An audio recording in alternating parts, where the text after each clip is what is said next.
Hello everyone, आज का जो वीडियो है इसमें हम डिस्कस करेंगे summary of the chapter the address written by Marga मिनको।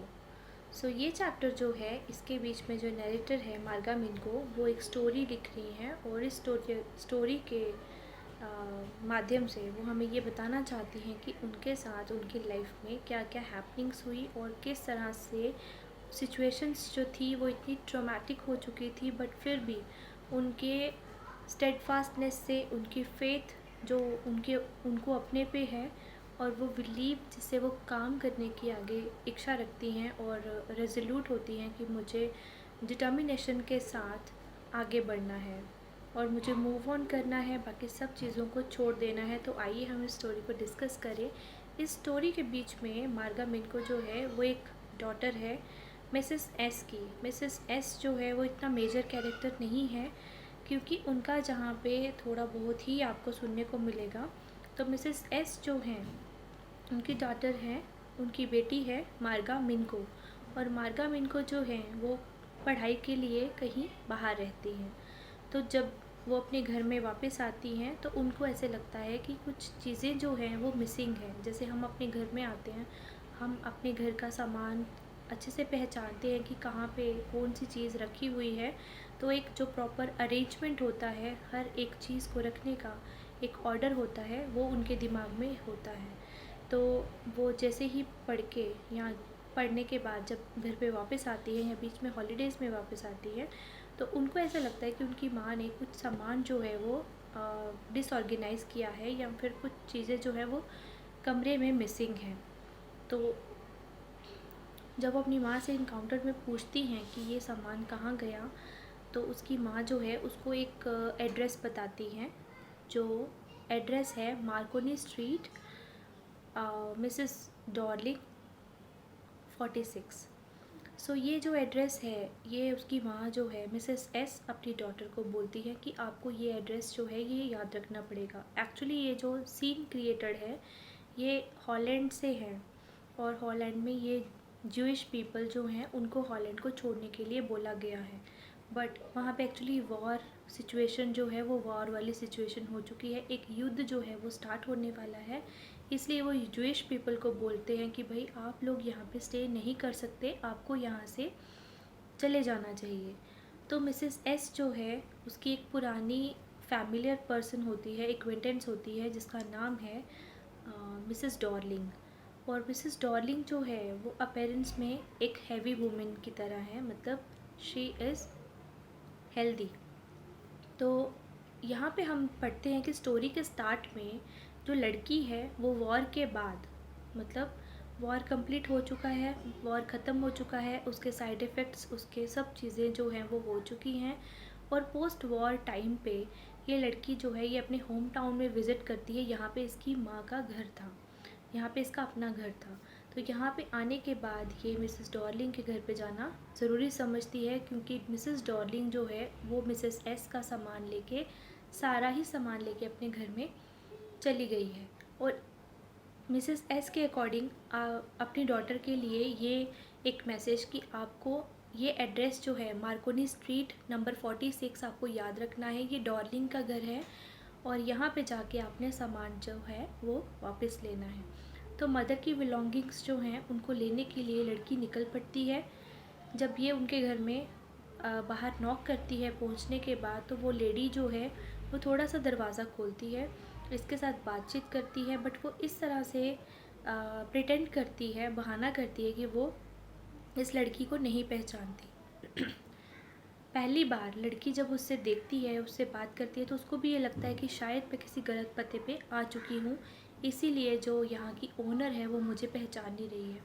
लेकिन जो मिसेस डॉर्लिंग है उसने उस टाइम पे उसकी माँ की दी हुई जो स्वेटर होती है, ग्रीन कलर की कार्डिगन जिसको हम बोलते हैं, वो पहनी हुई है। वो और वो उसके जो बटन्स हैं, वो वुडन बटन्स जो हैं वो फेंट हो चुके हैं, उसका कलर जो है वो कलरलेस हो गया है। अपनी माँ की स्वेटर को देख के इस लड़की को, मार्गा को, पूरा पता चल जाता है कि वो बिल्कुल सही पते पे है। वो उससे इंटरेक्ट करना चाहती है, कॉन्वर्सेट करना चाहती है, बट वो लेडी जो है वो कहती है कि this time is not convenient for her, ये जो टाइम है ये उसके लिए कन्वीनियंट नहीं है। नेक्स्ट टाइम तुम कभी विज़िट करना, फिर हम आपस में बैठ के बात करेंगे। अब लड़की जो है she was very excited to go and to start conversation with that lady Mrs Darling. But Mrs Darling जो है वो हाँ नहीं बोलती उसको। तो जो लड़की है वो बाहर खड़े होके मतलब बाहर से ही चले जाती है। और जब वो स्टेशन पे बैठी होती है, अपनी ट्रेन का इंतज़ार कर रही होती है, तो तब उसको फिर से ये चीज़ें जो हैं वो रिमाइंड होने शुरू हो जाती हैं कि उसको अपनी मदर की बिलोंगिंग्स जो है वो चाहिए, या उसने वो बिलोंगिंग्स जो हैं वो देखनी है। तो फिर वो एक सीन याद करती है कि जब वो एक बार आई थी पढ़ाई से छुट्टी करके या फिर पढ़ते हुए, जब वो वापस आई थी अपने घर पे, तो जो मदर ने सारा सामान जो है वो दे दिया था, जो फर्नीचर था या फिर जो बैग्स भर भर के क्रॉकरी के जो सामान थे उनके घर में, या फिर टेबल वेयर्स थे, जितने भी डाइनिंग टेबल पे जो सामान होता है, तो वो सारा ही लेके जा रही थी। तो इसको ऐसा लगा लड़की को कि मिसेस डॉर्लिंग जो हैं उसको कहीं बैक में पेन ना स्टार्ट हो जाए, वो इतना हैवी वाला सामान था। लेकिन ये ऐसा ना सोचते हुए मिसेस डॉर्लिंग जो है वो आराम से वो सामान जो है कलेक्ट करके अपने घर में पहुंचाना अच्छा समझती हैं, सिर्फ ज़्यादा बात नहीं करना चाहती वो। तो एक्चुअली इसकी जो मदर है वो उसको ये सुनिश्चित करती है कि मैं ये सामान इसलिए उसके घर में रखवा रही हूँ क्योंकि युद्ध में पता नहीं हम रहे ना रहें, लेकिन हमारी बिलोंगिंग्स जो हैं वो रहेंगी, तो तुम जाके ये बिलोंगिंग्स को कलेक्ट कर लेना। उसके बाद ये लड़की जो है ये ट्राई करती है सेकंड अटैम्प्ट उसके घर में जाने का, और इस बार उसकी बेटी जो है वो दरवाज़ा खोलती है। इवन चाय जो है उसने अपनी मदर के लिए बना के रखी है। ये मिसेस डॉर्लिंग की बेटी है जो 15 साल की थी, तो स्टोरी में इसका नाम रिवील नहीं किया है। वो पूछती है कि आपकी मदर कहाँ है, मुझे आपकी मदर से मिलना है।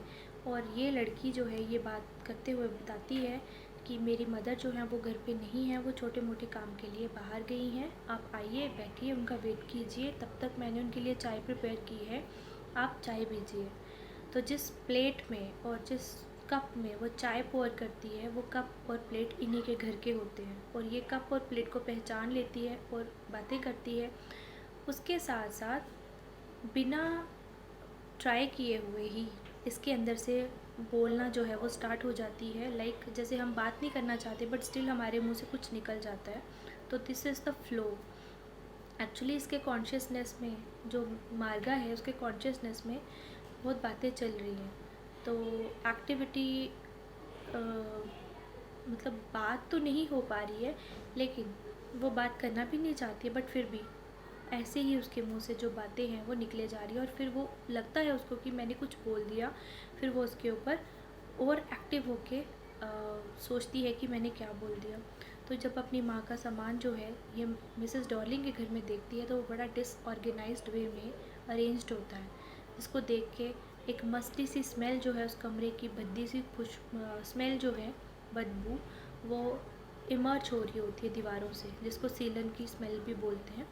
तो ऐसा माहौल देख के और अपनी माँ की बिलोंगिंग्स को देख के उसको अच्छा नहीं लगता। इवन एक कॉर्नर पे टेबल पड़ा हुआ है, टेबल क्लॉथ जो है वो एक साइड से पूरा का पूरा जला हुआ है, जिसके ऊपर प्रेस का निशान है, और वो किसी ने इतनी भी मेहनत नहीं की कि उसकी माँ के टेबल क्लॉथ को सही तरीके से उसको ठीक कर दें, या उस पीस को काट के उसको उसको ठीक करके उसको सिलाई विलाई कर दे। तो जब ऐसी चीज़ें देखती है तो इसको बड़ा मतलब दुख होता है, और बहुत ज़्यादा रिस्पेक्ट फील होती है कि मेरी मदर की बिलोंगिंग की कितनी डिसरिस्पेक्ट हुई है डॉर्लिंग के घर पे। अब डॉर्लिंग की बेटी जो है वो ये बताती है कि ऐसी प्लेट्स हमारे पास बहुत ज़्यादा हैं, ऐसे सिल्वर स्पून्स भी बहुत ज़्यादा हैं।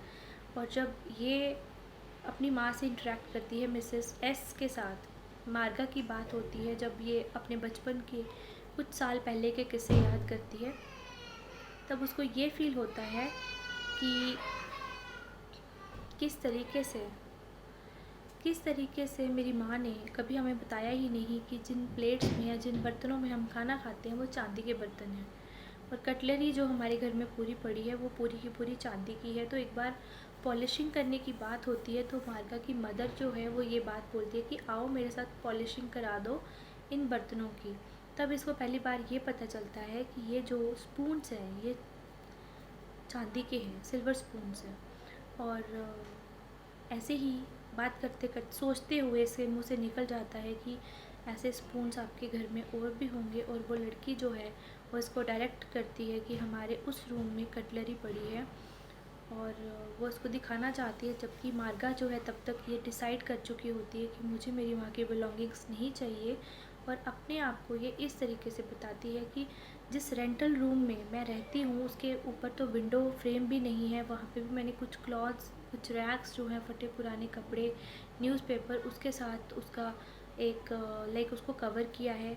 तो मेरे रूम में जो ड्रॉअर्स हैं वो इतने छोटे हैं कि वहाँ पे मुट्ठी भर चम्मच नहीं आ सकते। इतना बड़ा कटलरी सेट में लेके कहाँ रखूँगी?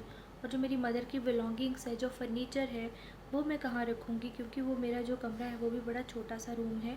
तो इस तरीके से ये मूव ऑन करती है अपनी लाइफ में, एक डिटर्मिनेशन बनाती है, एक डिटर्मिन्ड लेडी की तरह काम करती है कि मुझे मेरी माँ की बिलोंगिंग्स नहीं चाहिए, क्योंकि जिसके पीछे मेरा उस बिलोंगिंग के साथ रिलेशन था, जब वो ही नहीं रही तो मुझे इस बिलोंगिंग के साथ क्या ही करना है। तो अपने आप को इस तरह से आश्वासन देते हुए ये मूव ऑन करती है, और उस लड़की को ये बात बोलती है कि मेरा ट्रेन का टाइम हो चुका है और मुझे ट्रेन जो है वो बोर्ड करनी है, तो मुझे चलना होगा। तो बिना चाय का कप जो है उसको टच किए हुए या पिए हुए ये वहाँ से निकल आती है। तो this is all about the struggle behind all these things, और जो ट्रोमेटिक उसकी सिचुएशंस हैं, जो मेंटली स्ट्रेस में है मार्गा, वो किस तरह से अपने स्ट्रेस को और हर चीज़ को ख़त्म करके एक रेजोल्यूशन लेती है कि भाई मुझे ये काम, मुझे मेरी माँ की बिलोंगिंग्स नहीं चाहिए, मुझे क्या चाहिए, मुझे मूव ऑन करना है, मुझे अपनी लाइफ में आगे बढ़ना है। Thank you so much. I hope so कि आपको ये स्टोरी अच्छी लगी होगी। Please do like, share and subscribe my channel for more such summary and video. Thank you so much.